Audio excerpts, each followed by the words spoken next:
Mixed martial arts. Mixed martial arts. How do we like our martial arts? We like them mixed. Yeah. Yes. The sounds of Casey Leiden, the sounds of the Bluffton, South Carolina landscapers, the sounds of excitement for UFC 313. You can hear them everywhere as we are live here on the MMA Fighting YouTube channel for the UFC 313 preview show. Thank you for joining us. I am Mike Heck. Hope you're all doing fantastic. And joining me as always to break down yet another wonderful UFC event is the hot take kid, Mr. No Gray Area himself, and the crusader of the climb, one and only Jed Meshew. Where is he? There he is. Hey guys, Much I'm more ready to talk quiet in about your fights. That's terrific. The lighting's not nearly as good in my neck of the woods. You do have a wonderful view out over the Intercoastal Waterway. This is from the upstairs of my parents' place in our condo. Yeah, they're downstairs watching basketball, and so I could not work in my ersatz office when I'm home. So this is what we got. So sorry you guys can't see my face, or you're welcome. You can't see my face, but at least I don't have a landscaper just ripping darts and leaving his equipment turned on. Yeah, so you're going to have to kind of bear with me here, ladies and gentlemen, because this isn't like a typical, hey, we're just mowing the lawn and passing through.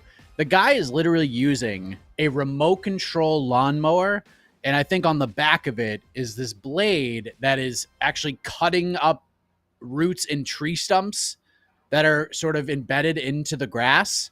And at multiple times, he is just leaving this thing running and then lighting up cigs and just walking away while it is running. So I don't know how long we're going to have to deal with this, but we all battle together. This is the MMA fighting community, and we just get through this. So, Jed, speaking of getting through this, that's what we had to do with UFC Vegas 103. That is certainly what we're going to have to do with UFC Vegas 104.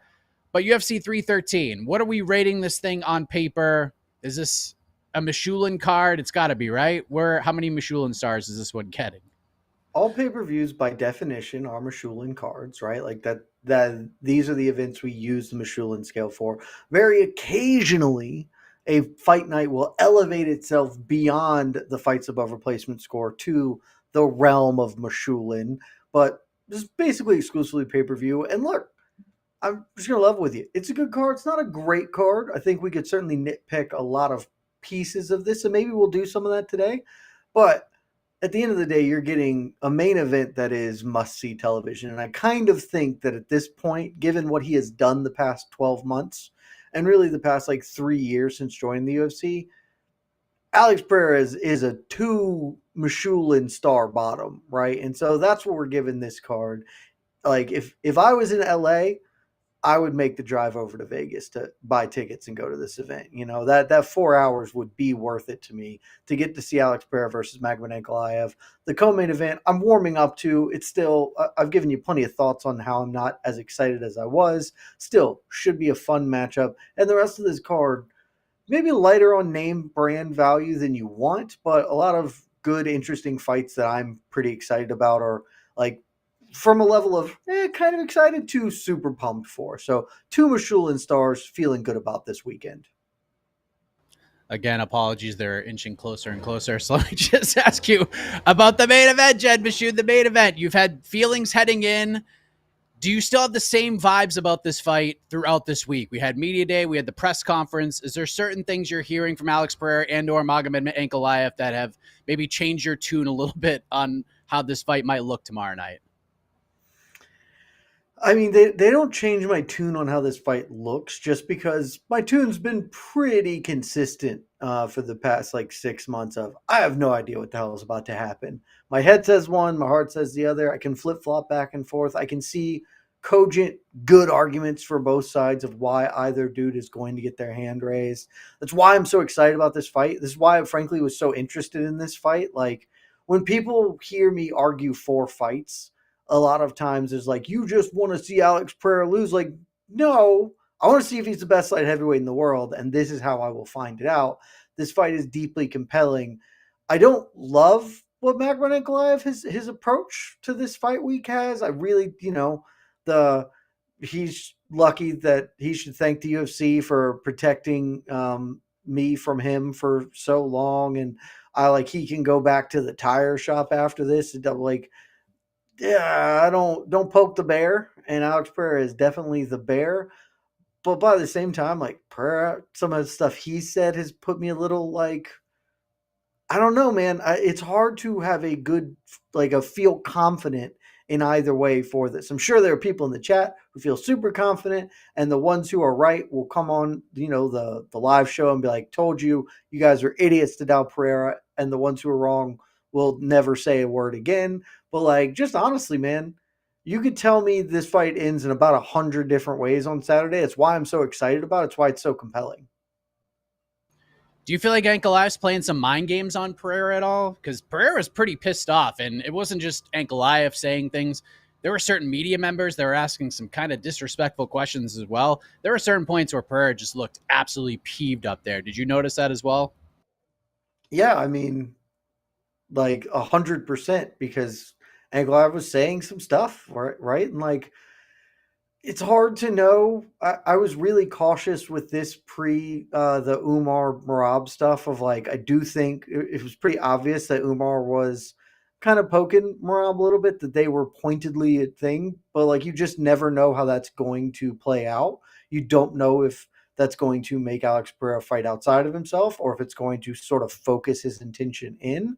And so like it's really hard to sort of armchair prophecy how that will work. I think undeniably like Ankalaev is doing that because he's also said like I'm going to strike with him. And while I think he will not be afraid to strike with him, I strongly doubt Magomed Ankalaev's game plan is to come in here and just go toe to toe and see who wins in a fist fight with Alex Pereira when he does have another option available.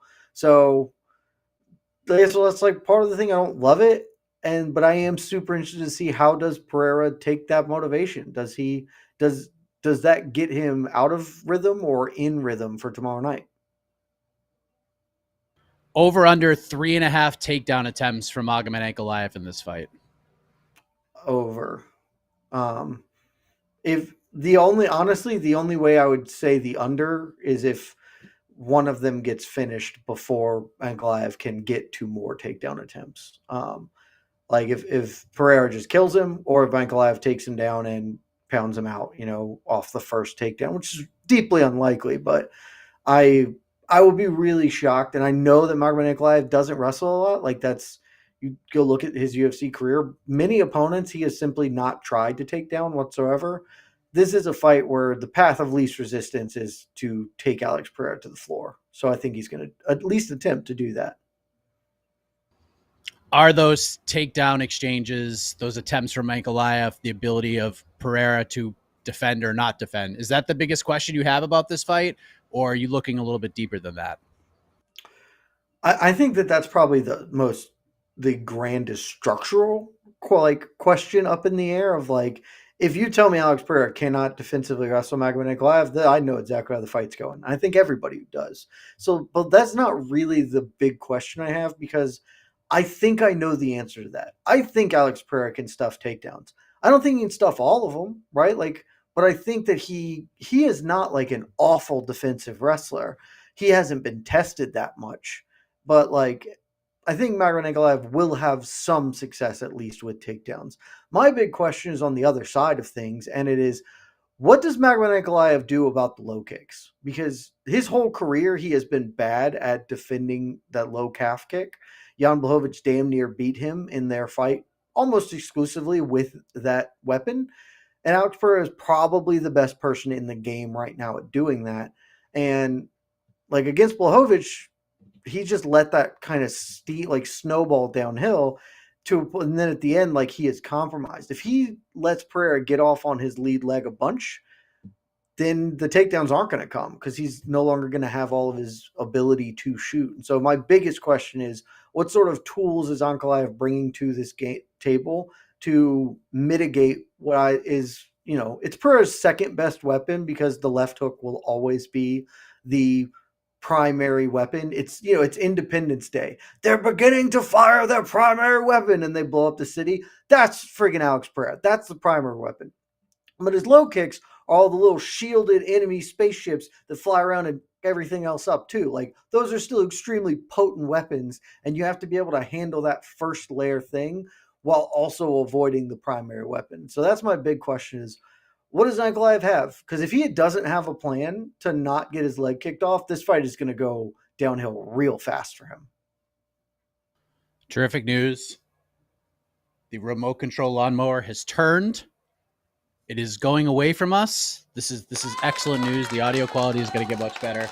Shout out to that man for moving that along as quickly as possible. And thank you to all of you for bearing through this. So, Jed, there's been a lot of talk about sort of the in-cage action when it comes down to this fight, the styles each guy brings, how can one thwart the other.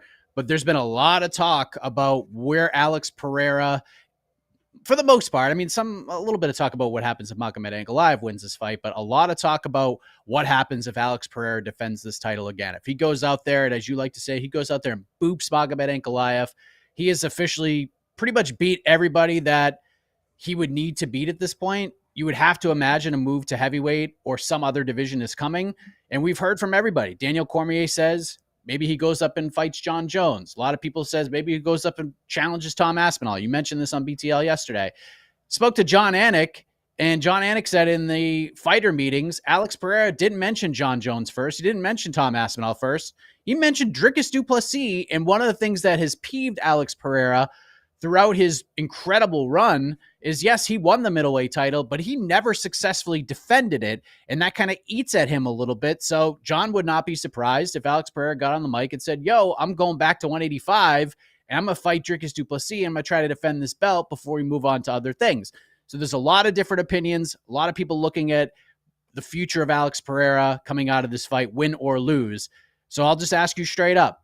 Do you believe, no matter what happens tomorrow, this will be Alex Pereira's final fight at light heavyweight? I don't think it'll be his final fight. I don't think his next fight will be at light heavyweight after tomorrow. I just do not believe he can make middleweight again.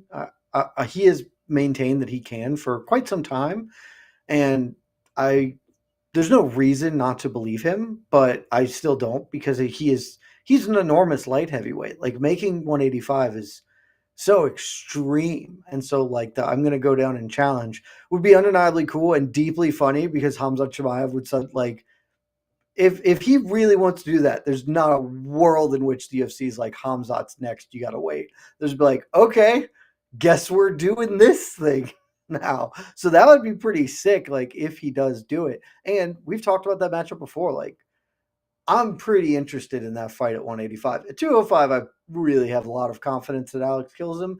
At 185, I think that fight is really, really interesting and competitive. So I would love it if he did that.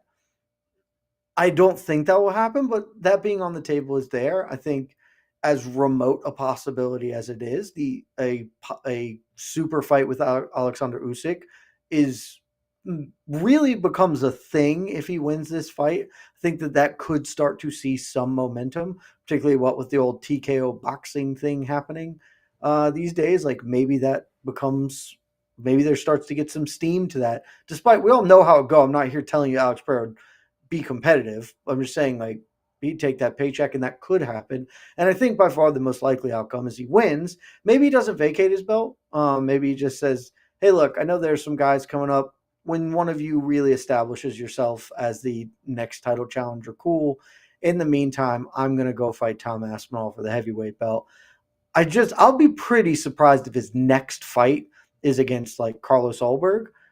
And so I don't think it'll be next, but I don't think it'll be the last time, because there are still things to do at 205 in general. Like, there are still opponents to make, and he basically hasn't shown any interest in retiring soon. So, like, why wouldn't he still just take fights at whatever weight class that are compelling, interesting matchups for him in this sort of final act of his career? So not the last, but not the next. We shall see. 37 years of age. He has been incredibly active. He is definitely making the most of his time, especially after that incredible 2024 that he had. But let's get down to the brass tacks, Jed Meshew. Let's go to our friends at FanDuel. The current betting odds. It's been pretty much consistent all week. Coin flip odds. Right now, Alex Pereira, -115. The comeback on Magomed Ankalaev, minus 105. Flip a coin. That's where this one is going. What's your pick? And where is the money going? The pick and the money are going the same place. I actually found a bet on FanDuel that I was quite a fan of, which is fight ends by KO at like minus 150. I don't know if it is still at that price, so it may be different now, but I think the overwhelming likelihood is either Alex Pereira knocks out Magomed Ankalaev or Magomed Ankalaev could knock out Alex on the feet or ground and pounds him to a finish. And so that's like where my now good bet is. I do have a bet on the side. That side is Magomed Ankalaev. I don't feel a massive level of confidence in this. I don't feel any confidence, frankly. Part of me really thinks Pereira is going to win this. My head tells me that Alex Pereira is going to win this fight. But for, I don't know, like 5 years now, I've said Magomed Ankalaev is the best light heavyweight on the planet. I'm sticking to my priors. I'm gonna ride this ship all the way as if it sinks to the bottom, I'll be there with it. But this is the corner I've been on, so I'm gonna hold that corner. I think that if he gets it done, it probably is wrestling centric. Though I do think that like we can't discount that Magomed Ankalaev can win this on the feet as well. I would not tell him to do that, right? Like that's not the strategy. But Alex Pereira is not invulnerable. We have seen him knocked cold. We saw Khalil Roundtree drop him. And I think that like that Roundtree fight, you can take some things from that. And Ankalaev hits hard, is athletic enough. His willingness to frankly score takedowns and use other parts of the game opens up his striking a little more. So it wouldn't be the most shocking thing in the world if Ankalaev just like threw a counter left hand and colded Pereira. But I think it will be a ground and pound TKO sort of finish because Ankalaev is pretty dangerous when he gets on top, and Pereira hasn't shown much game off his back at this point. So don't feel great about it, but my pick is Magomed Ankalaev by TKO round 2. The longer this fight's been talked about over the last year and a half, with each passing day, each passing week and month, I have thought more and more about this and thought, just continue to think that Alex Pereira can win this fight. And as we get closer and closer, I think my confidence levels have wavered a touch, but there's just so much going into this fight for Magomed Ankalaev. Like he needs this one so badly because if he loses to Alex Pereira, even if Pereira decides to go up or vacates the belt, it is going to be tough scenes getting him back into a title fight. We have seen how Dana White kind of feels about Magomed Ankalaev at this point. Was not a fan of his first championship fight, has not been a fan of a lot of his fights since. They kind of just didn't have any other options the way they looked at this, and this is definitely the most interesting fight Alex Pereira has left at 205. Sure, Carlos Alberg could be interesting if he just goes out and ices Jan Blachowicz, but this is just kind of like, all right, this is the fight Alex Pereira, and he's been saying this since day one, this is the fight he's been asking for. He wanted Magomed Ankalaev. He wanted this one sooner than this, even after the Khalil Roundtree win. But here we are, a few months later, he got a little bit of a break. And one other thing that I've kind of thought about, and yes, he's been busy and doing a bunch of things. This has probably been the longest fight camp for Alex Pereira in a long time because all those fights, the Jamal Hill fight came together quickly. The Yuri Prochazka fight came together real quick, super duper quick. And even the Khalil Roundtree fight came together quickly because they didn't have a main event for that Salt Lake City card. This one, he had a little bit more time to prepare. He had more time in between the two fights.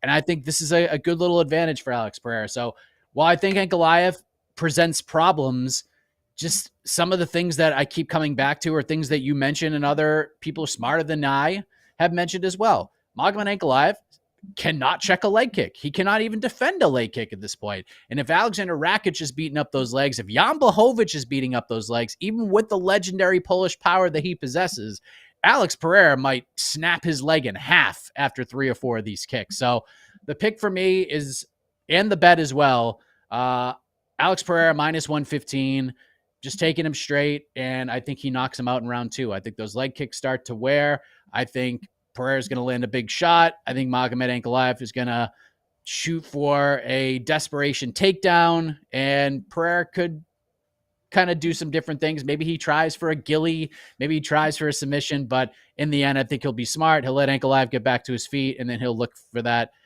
boop. And I think he boops Magomed Ankalaev in round 2, and still and then we'll kind of see where he goes from here. And according to Brendan Schaub and others, the UFC will be very happy about that result. But we shall see. If Ankalaev wins, I'm sure they will try to run this back with Alex Pereira, but maybe Alex Pereira does what he did after he got knocked out by Israel Adesanya.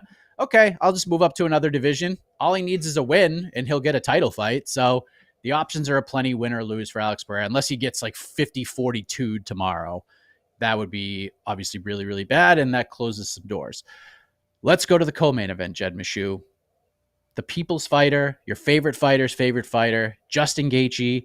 He is back. He is not fighting Dan Hooker. He will face, for the second time, Rafael Fiziev, who returns for the first time in well over a year since the knee injury he suffered in the fight against Mateusz Gamrot. That first round was incredible. The fight was getting going. It was everything we were hoping it was going to be. And then a really bad injury to Fiziev. He's been waiting for a fight since September. Finally, he gets a fight, and it's the fight he didn't even think he could get. It was a dream fight for him at this point. After already fighting and losing to Justin Gaethje, he gets the opportunity to get a rematch with the former interim lightweight champion, the former BMF champion. You said earlier, Jed, you're starting to get a little more excited for this fight. Where are we at right now, a little over 24 hours away from it? I'm not like getting more excited for this. I'm just excited to watch Justin Gaethje compete again, right? Like this, every time the man fights, it is electric. Like he has been in one bad fight in his UFC career. That fight was Habib. That's the worst fight he's been in. That fight was also still awesome, like, and cool as hell. So like this is a dude who's been in the UFC. This is his 8th year, or maybe this is his 9th year in the UFC, and he has won Fight of the Year 4 times. Like, I'm just excited to watch him compete. And it has been almost a full year since we last saw him. So even if it is these circumstances, even if it's a rematch that I'm not that keen on, which I'm not, right? Like, we saw this. It was a great fight the first time around. It was one of the 5 best fights of 2022. You know, like, at one fight of the night. It's not to disrespect the matchup, like, holistically. It's just that I've already seen this, and I don't feel like I'm going to get that many Gaethje fights left. But kind of hearing Gaethje talk this week has brought me around on this a little bit more. For one, Gaethje was just like very adamant about this fight, about taking this fight, right? And that sells me a little more. He's, hey, I really just wanted to fight. I didn't really care who. I'm happy to fight Rafael Fiziev. Super grateful he stepped up. You know, our first fight was a war. We'll try and do it again. I'll try and be better. Sold me a little bit more. And just hearing him talk, right? Like, I thought that there's a real world coming off the Max loss where Gaethje might be close to retirement, because he's been transparent that he is in this to fight for the belt, and that if that's really not an option, he doesn't know how much longer he would stay in, because he does have an expiration date on the style he competes with. This week, there's none of that, right? I'm going to try and get back to a little bit more of that World Series of Fighting style, be a little less cautious, a little more reckless. You know, I just want to do this because I love the game. I love fighting. And so that makes me feel better if this isn't, if we are no longer in a world where, well, we've got at most 3 Justin Gaethje fights left and now we're getting a rematch nobody cared about. That sucks. But if it's, we have however many, like, there's no real time limit on Gaethje, then this defined rematch makes me a little more excited, because it will be a super fun fight, Mike. Like, these are fun dudes. Fiziev hasn't fought in 18 months or more. I don't actually remember, like, exactly how long it is, 2023. And he is always a fun guy to watch as well. So still would not be, like, I still would choose to just postpone the Gaethje Hooker fight, like, if I had my druthers. But that's not the world we're in, and we're going to have a good time with the co-main event one way or another. Yeah, there's no way this is not going to be a lot of fun. It's going to be an excellent fight. You're just curious about the stakes, but then the more you think about what lightweight looks like right now, sometimes stakes don't even matter. Just getting a win and opportunity knocking could be everything you need. Look what happened with Dustin Poirier. Beats Benoit Saint-Denis. 4 months later, he's fighting for a belt, or less than that, actually. So this could work out great for Justin Gaethje if he gets a win over Rafael Fiziev. And for Rafael Fiziev, again, you know, he's got a couple of guys in front of him. He's got Oliveira. He's got Arman Tsarukyan. And who would complain if Rafael Fiziev fought either of those two guys? So there are stakes in this fight. And, of course, you get Dan Hooker sort of lingering in. Just because of the hand injury. We don't know how long he's going to be out for. He's hoping maybe June or July he can come back, but who knows at the end of the day. But right now, Jed Meshew, and this is kind of surprising. Every time I look at this number gets bigger and bigger. Rafael Fiziev becoming more and more of a sizable favorite as the days go by. He is currently a minus 170 favorite on FanDuel. The comeback on Justin Gaethje is currently at plus 138. Jed, where are we at here? Where's the money at? Of course, we got the watch party tomorrow, so you'll see us ride or die here with our bets. Where are we at with this co-main event? Yeah, transparently, part of the reason I don't love this fight is that I think Rafael Fiziev is going to win. It wouldn't shock me. I thought Fiziev was going to win their first encounter, and genuinely believe that that is like one of Gaethje's finest performances. And still, like, a ton of things you could poke holes with and say, like, man, it'd be cooler if you learned a jab before 12 minutes into a fist fight or whatever. But like, that is a real veteran performance from him the first time around, and it feels like that's going to get washed away because unless Fiziev is just not physically capable of competing anymore after the long layoff and the knee injury or whatever, their first fight was incredibly close. Justin Gaethje is 2 years older now. He's pushing 37. He's coming off the most brutal knockout loss of his career. None of that trends in a way that Justin Gaethje should have success, whereas Fiziev is still in his athletic prime, right? Like, again, long layoff is tough, but like ostensibly is better than he was the previous time they fought. And that was incredibly close. So I think he can make adjustments. He can have a few more, just be a little bit more prepared. And maybe he doesn't even have to. If he just hits Justin, again, the way he fights means that he doesn't have forever in this sport. And that was such a brutal knockout loss to Max.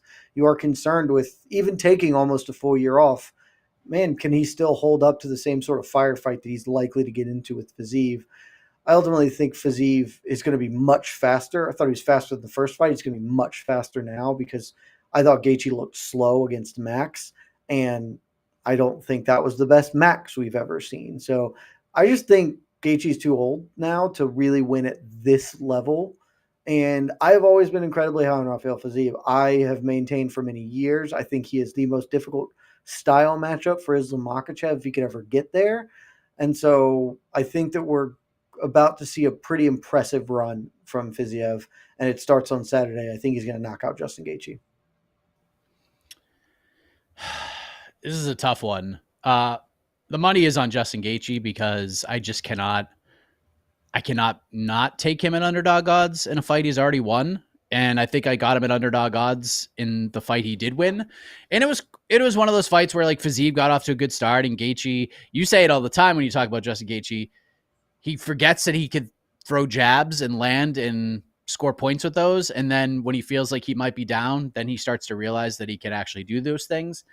But I like everything that I'm hearing from Justin Gaethje this week. It's something you mentioned earlier. And my one regret about this bet is I didn't wait a little bit longer to get it, because now I could have got an extra 16 to 20 points on this, because it just keeps getting more and more in the Fiziev side, and I have no issue with that. I understand it, and it would not surprise me at all if Rafael Fiziev won this fight. But at this point, I will lean Justin Gaethje for the underdog odds. I think we'll have another close, fun, competitive fight. I just need to see Fiziev get kicked in the leg a few times, and if he can battle through it and it doesn't completely throw him off. Because it's different when you're training and getting ready for a fight and you're sparring, but when you have Justin freaking Gaethje kicking you in the legs, that's a whole different ballgame, especially coming off of the injury that he just came off of. That's got to toy with you a little bit mentally, especially when you haven't been fully preparing for a guy like Gaethje. You took this fight on super short notice, flew across the world to get to it, and I know you want to make the most of this opportunity. So the pick will be Gaethje by decision. The money's on Gaethje at plus 120, and it's going to be fun as hell. It's going to be fun as hell. The stakes, I don't truly know what they are, but the fight itself is going to be great. It'll probably be the fight of the night, and I don't think anyone's going to complain once it's over that, oh, I wish these two guys didn't fight each other again, because it's going to be really fun. Jaylen Turner, Ignacio Bahamondes is going to be fun. Amanda Lemos versus Yasmin Lucindo is on the main card. King Green versus Mauricio Ruffi will kick things off. A lot of lightweight action here. We got Curtis Blades, Rizvan Kuniev. We got Ray Saruya, Josh Van. That's going to be a fun fight. and some interesting matchups up and down the prelim. So, Jed, I go to you. Low-key banger of UFC 313 before we go to the peeps. It's a terrific question. And lazy bed, it's mojitos. I don't drink a shandy on the beach. Mojito or maybe a seltzy if I'm not feeling fancy enough for a mojito. Low key banger, Mike. This is a really good question. I think there's a really obvious answer. I'm just debating. No, I'm just going with it because I think it might be like sneaky one of the best fights on the card. Outside, probably the best fight out on the card outside of the main event, and I guess the co-main event definitionally. Josh Van taking on Ray Saruya, right? Flyweights rock. Josh Van, is Josh Van ranked? I think he's ranked. Let's find out if Josh Van's ranked right I now believe in he the is UFC. ranked. He is not ranked in the UFC. What? Charles Johnson is number 15 and obviously has the win over Josh Van. So not ranked in the UFC, but both of these young men are 23 and or under 24 years old. I think they're 23 and 22, but I'd have to check that. And they are the future of the flyweight division. Josh Van is doing everything I want from a prospect. He's fighting just a bunch. He fought 4 times last year. Like he's staying super active. He has got very sharp defensive wrestling at this point. Not like bulletproof, but sharp enough. Good boxing, good hands. Like this is a guy who, assuming he continues to progress and doesn't plateau, is going to be a staple of the top 10 at flyweight for the next 5 years. And I guess really like the next 8, because he won't be there yet. It'll take him a year or two to get there, and then he'll just stay there forever. Saruya, I feel similarly about. Much more of a grappling focused game, like a cadet world caliber wrestler. He didn't medal, but like a junior Olympian dude with a sneaky, fun wrestling grappling game going on. And again, incredibly young, super talented. Both of these guys, like, if you're gonna match up young super prospects like this is when you do it. When you do it so early that it's fine, that it's so young in their careers that they can have 4 or 5 years between this and the next time they meet, when it's, as top 10 guys in the weight class moving to a title fight, or a title defense versus a challenger, something like that. Fight's going to be sick. I really want to see if Saruya can get his wrestling game going against the defensive capabilities of Van. I want to see if Van sort of continues to develop, because he looked better than I thought coming off the Charles Johnson loss, particularly with such a quick turnaround that he faced. And I'm just really excited about this, because this is Flyweight's one of the most fun divisions, not one of the best or the deepest, not here to say that, but I consistently have fun watching flyweight fights. And these are 2 dudes who I fully anticipate to be ranked for a good chunk of their UFC career. So pretty pumped about this fight. Yeah, I mean that's the correct answer. That's the low key banger. I mean the actual correct answer, and it's not really low key, is Jaylen Turner, Ignacio Bahamondes. That's the featured fight, so that's probably cheating. But I'm super interested to see what that fight looks like. You get 2 gigantic lightweights who continue to make 155, and Turner's had a tough run. Hasn't fought since the Renato Moicano walk-off that didn't work out for him, and then gets finished moments later. Lost at UFC 300, and then Bahamondes coming off a sensational finish in his most recent fight at Sphere against Torres. It's just a big ass fight at 155 with 2 big ass dudes, and really looking forward to it. It's gonna be a good one. I think Jaylen Turner's about to show out in that fight, so I love that fight in general. And special shout out to my favorite fight of the weekend, bar none, Bruno Ferreira, Armin Petrosian, the Hulk taking on Superman. Joe Silva style matchmaking. I love this so very much. I have an entirely gimmick bet based on this, and it's the best. This is the sort of silliness that you should fill fight cards with, just like randomness that can be enjoyable and fun, like the Sharknado fight. Like this is my favorite fight since Sharknado. Like that was the best. The Baby Sharknado was the best fight of whatever, like last year. This is the best fight of this year thus far. Love it. All right, let's go to the peeps. See what you all have to say about UFC 313. And there's Kate. No sleeves today. The excitement is ramping up over in Inglewood, California. I'm in Gardena now. Gardena. Inglewood's 2 miles that way. I'm in Gardena. Home of fair enough. I represent Gardena now. But, all right. Hey, I'm just. It's serious over here. Oh, real They're quick. up to good. Yeah. All good. Wait, Jed, you said Jaylen Turner is gonna show out I tonight, do. I tomorrow. believe not tonight. I don't Oh think he's yeah. gonna show up tonight, but Well, you the know, weigh-ins, yeah, tomorrow. Why so? Because you're a big Jaylen Turner guy. So is is it all or nothing for Jaylen Turner tomorrow? In the sense kind of, of, kind of. But like, here's the thing: I like Ignacio Bahamondes. I think he's a really fun, good fighter.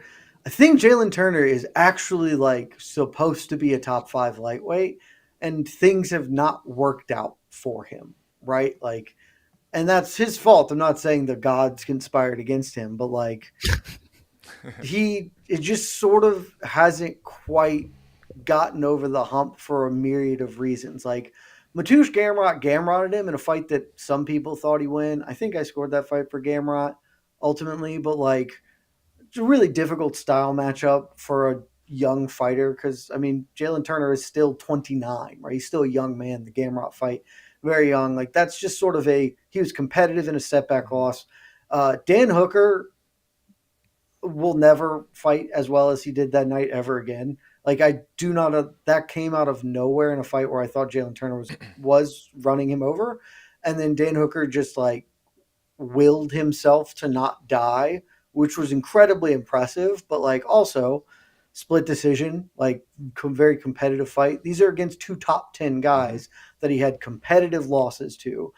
And then he should have beat Renato Moicano. Like he killed Bobby Green, and then off the Bobby Green murder, he floored Moicano and then tried to walk it off. And if instead he had just followed it up, he probably would have actually gotten that finish, and then we wouldn't be in the position we are with him.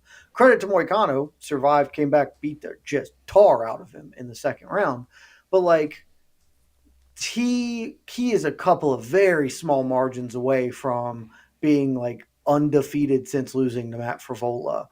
I think that he has that dude in him, and he's still 29. He's still not quite to like he's just now hitting his peak and prime.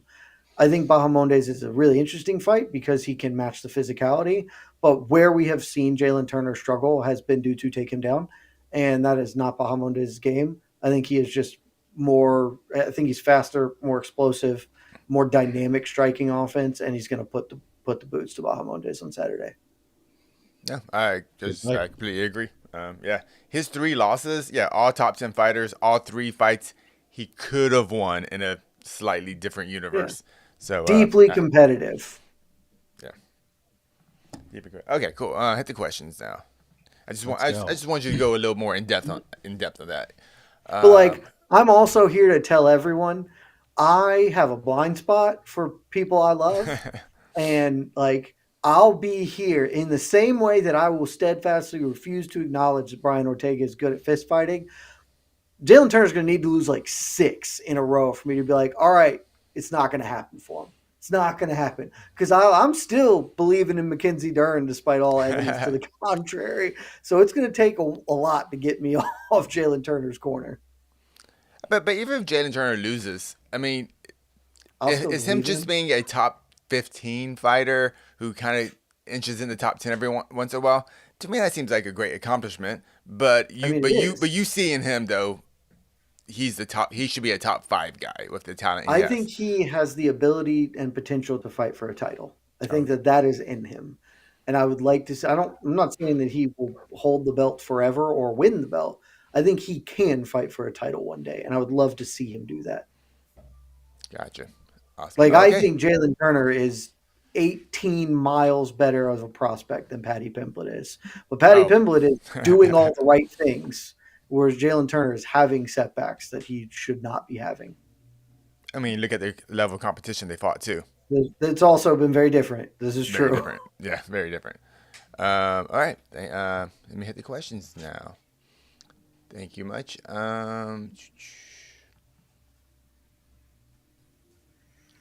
Vintage fridge is awesome. That's for you, Oh, Jed. thank you. It's my parents. It's right there. It's filled with beverages, as a fridge might be. Yeah. Is the freezer just like a giant ice block, one of those type freezers, where you just? No, it not, just looks. This isn't really vintage. It just looks vintage. Oh, just okay. But yeah, so it's just like a regular freezer with some some ice trays or whatever and stuff in it. Gotcha. All right. Mike's landscaper is Carlos Pratis. Yeah, man. Only if he's ripping reds, baby. He might have been. When is Carlos Pratis fighting again? That's like coming up. 314. Do you fighting Jeff think, Neal 314? Mike? Two-part question. One, what's your policy on me ripping reds in Command Center 4.0 while we watch the fight? And what do we think the MMA fighting policy is for me just having a pack of Marlboro Reds and going to town and Pratis is fighting? I would say, if I'm being honest, the MMA fighting policy will be much more lenient than the Mrs. Heck policy. I don't think the MMA fighting policies would be all that lenient either. So yeah. And I would have to deal with the aftermath of the latter. Well, yeah, of course. I wouldn't. Yeah. I don't live there. Please don't. I mean, if you want to do the Will Smith thing and just put it in your mouth, the Sammy Farha, and just put it in your mouth and not light it. We will almost certainly be Sammy Farha for 314. Yeah. All right. We got here. We talked a little bit about this, but from Mr. Boza. If this is Pereira's final fight at light heavyweight, do they make the Ulberg versus Blachowicz fight in London a title fight? No way. No way. Yeah, that would just be too quick a turnaround to do that. So no. But if he does go to heavyweight, I guess would there be some confusion? I guess we're assuming he doesn't vacate the belt. He's going to do the 2-belt thing, so there might be no need to do a title fight. Honestly, it would be more likely, though I still do not think it would be likely, that they would do Khalil Roundtree, Jamal Hill for the vacant belt. Just because that's the two most recent dudes who fought for the belt, other than Ankalaev, of course. But if you do off knockout losses. No, if you do it without Yuri, then I think I think Yuri's got to be involved in there somewhere. Yeah, I think that if he vacates the belt, the winner of Carlos Ulberg versus Jan Blachowicz will probably fight Yuri for the vacant belts sometime in the summer.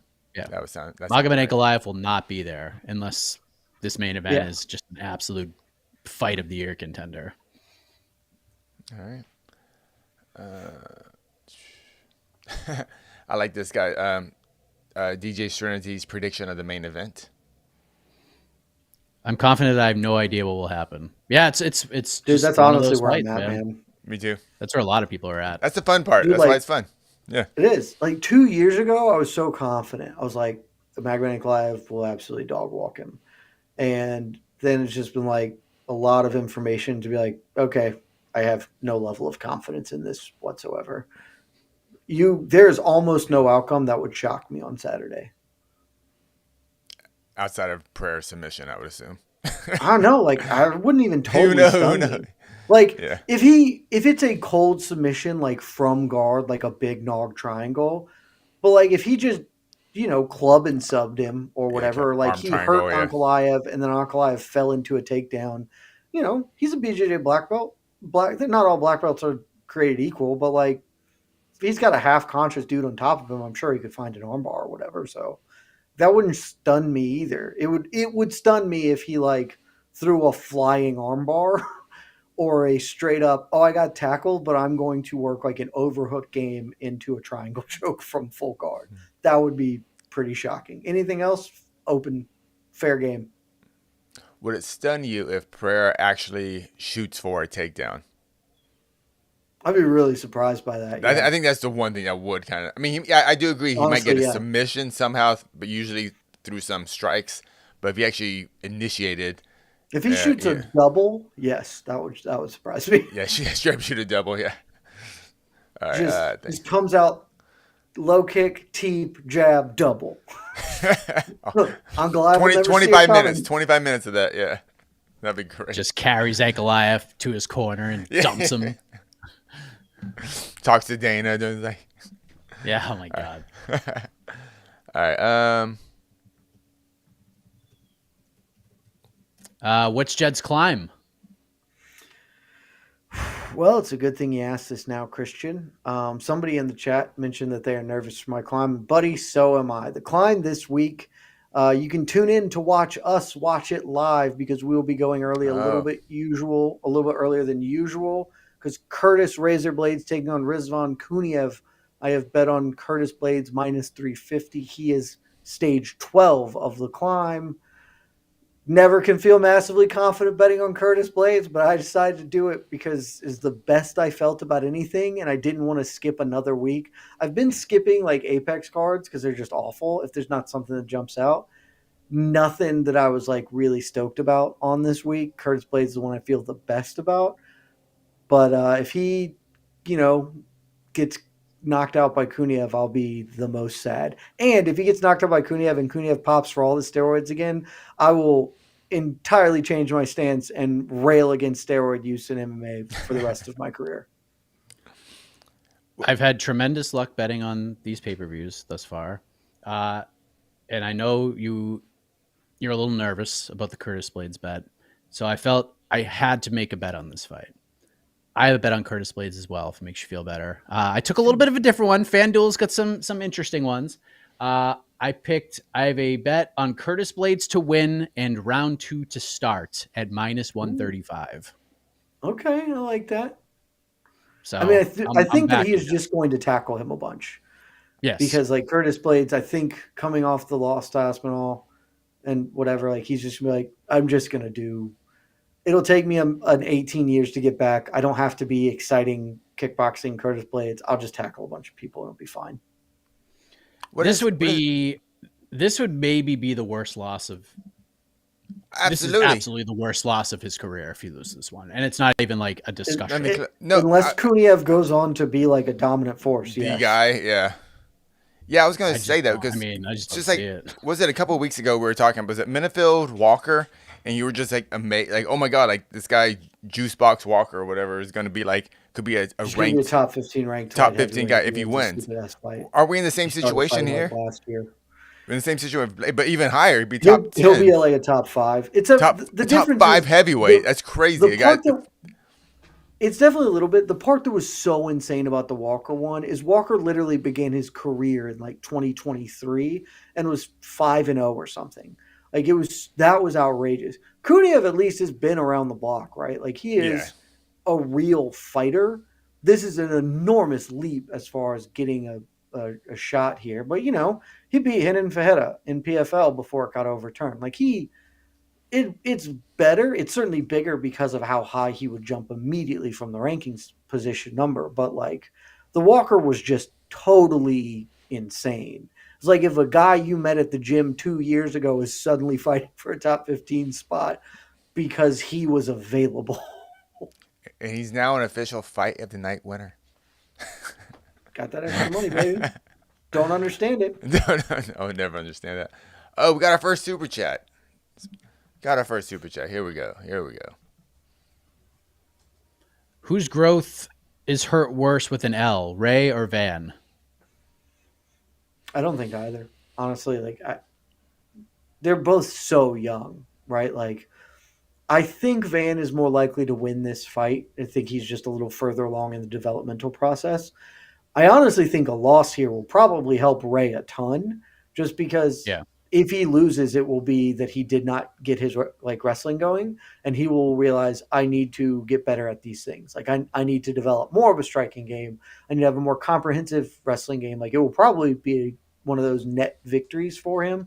And for Van, like kind of the same thing. However, either dude loses on Saturday will just be here's a thing I need to work on to get better at. And they are so young in a weight class that's not all that deep. Like it's hard. I don't know what a bad loss would look like for either of them, unless it's just like a no mas I quit moment from somebody. Like that would be bad, but there's no reason to think that would happen.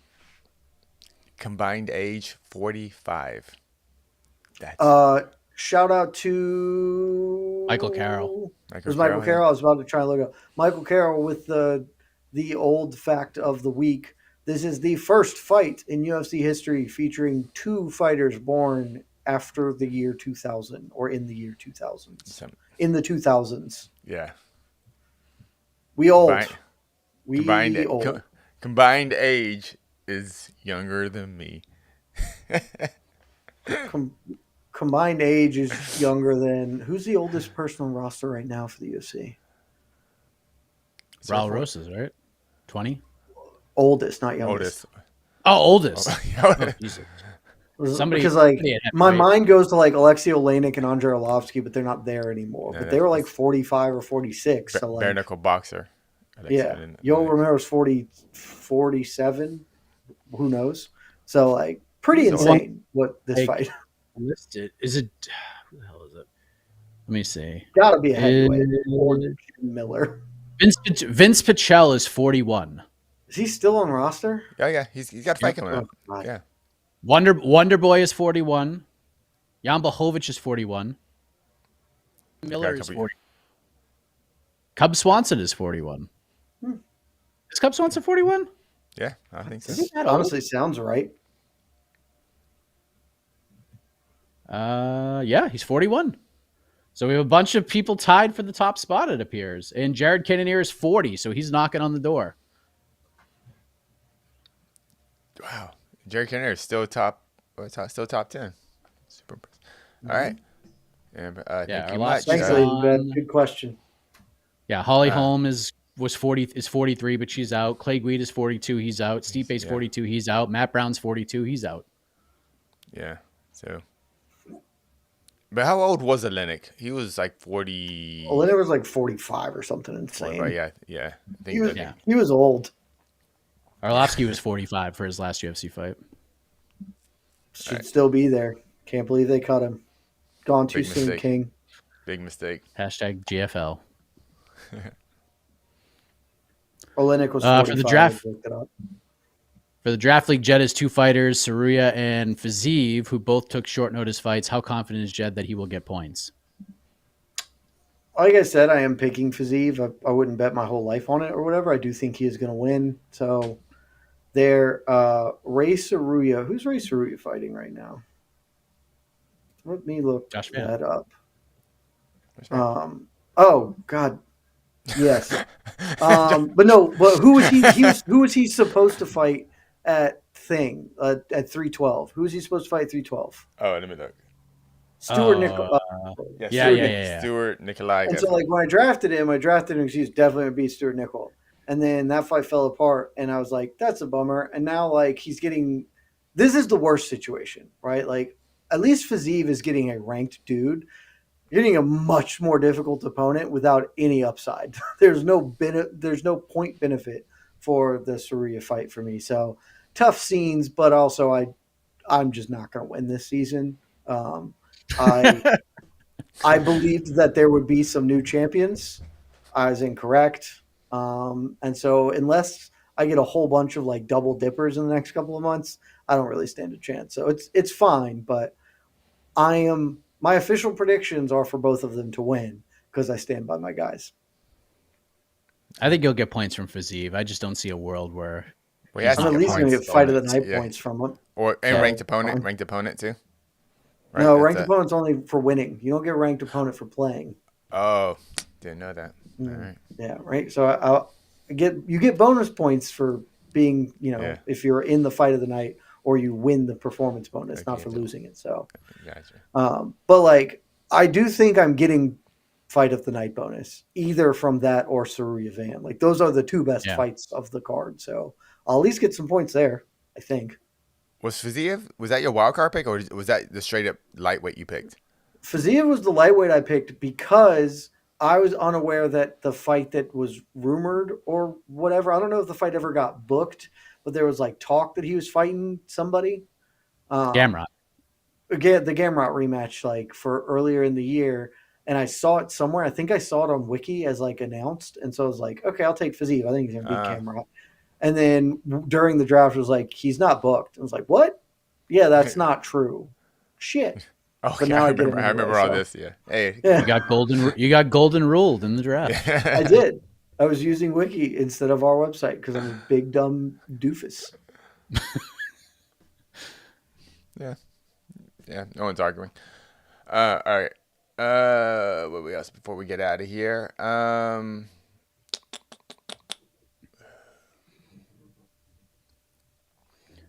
Mike and Jed, what is the superior donut, pound for pound, top donut style? I don't necessarily know what you mean by donut style, but the superior donut, like I don't like. Do you mean like beignet versus like a traditional cake donut or what? I don't know. The best donut in the world, and this is, I do not believe that this is up for debate. I will die on this hill.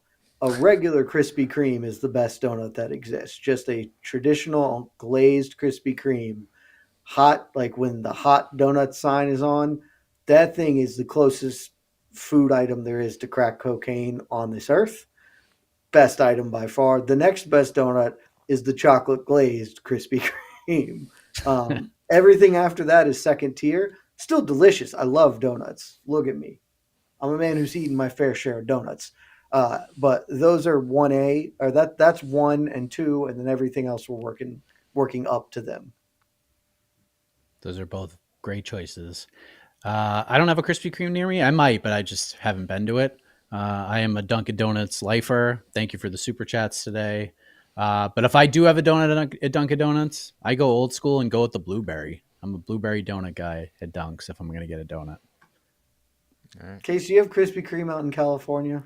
We do, and I just drive right by it because I go to Randy's Donuts. That's insane. That's just categorically insane. Randy's is probably better than Krispy Kreme. Randy's, there's not a world that anything. I don't know if there are 5 food items on the planet that are better than a traditional Krispy Kreme glazed donut. It's basically pure sugar. It's unbelievable. Sir, we here in Southern California, we go to Randy's Donuts. Man, you gotta support your people. We get 1 dozen glazed donuts with a cup of coffee, and like you said, it is just beautiful crack cocaine of donuts. It is wonderful. So yes. Man, when we leave here, I'm gonna have to go to Krispy Kreme. On the clock, and I was like, "A BRB, guys." Super chat just came in. 35 czars. I'm not sure what those are, but we appreciate it. Super Semi Noob. Shout out. Are any hijinks planned for the watch party? Will Mike the Puppet and the Money Gun be making an appearance? The Mike Puppet, you can see it.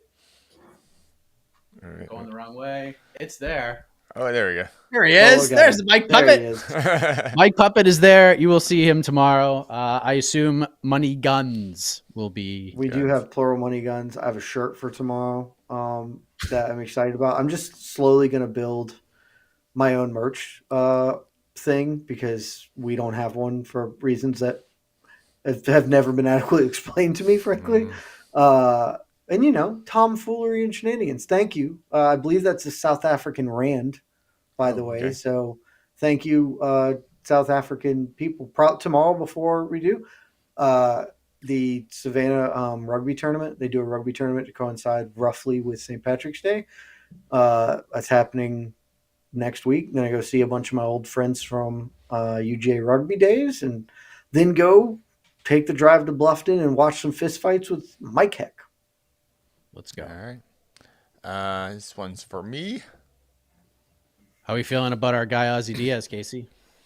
Feeling good. He's back down at 85 pounds. His UFC debut was at 205. I think he was, trying to do a 205 career, but then he got when he went to the UFC. So I don't want to say this is a must win, but he needs it.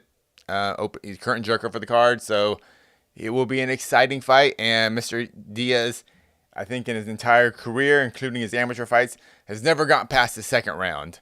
So it will be an exciting slobber knocker. So I'm excited for Ozzy. And it looked like he made weight fine to 85. So thumbs up for him. And before we get out of here,